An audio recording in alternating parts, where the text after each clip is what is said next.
I was on my way to school when I suddenly realized that the person walking beside me was my husband from my previous life. But my husband didn't recognize me. He just looked confused and then walked away. After school, I went to his house. ただいま。ただいま。集合間違ってるよ。The moment I walked in, I felt a deep sense of nostalgia. So I told him directly that I was his wife. When he heard that, he couldn't stop laughing.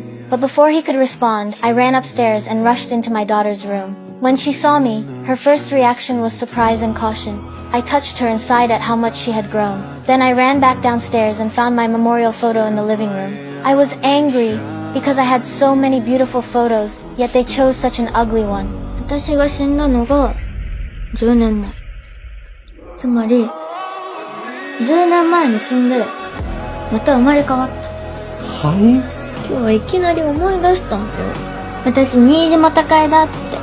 At that moment, they thought there was something wrong with me and were about to call my current parents. But when I saw the takeout boxes on the dining table, my expression turned serious. I began criticizing them, asking how they had been living after my death.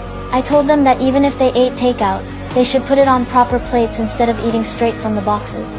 Then I heard the bell outside and realized it was already late. I quickly grabbed my school bag and went home. Before leaving, I said I would come again tomorrow. After that, I left happily, while the father and daughter were left completely confused. The next afternoon after school, I went to their house again.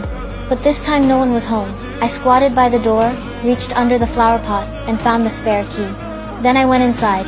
In the room, I found the secret money I had hidden before. After that, I opened a drawer and took out a photo album, happily looking at the pictures of our once happy family.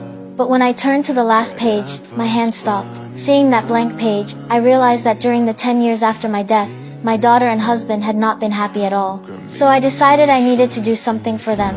First, I called my husband at work and told him to meet me at the place where we used to go on dates. After hanging up, he looked very confused, but he didn't think much about it. On the bus ride home, he remembered that back when we dated, I was always late. But what he didn't expect was that this time, halfway through his ride, he really saw me waiting at our old spot, doing exactly the same things I used to do. When he saw this, he immediately panicked, jumped off the bus, and came straight to meet me.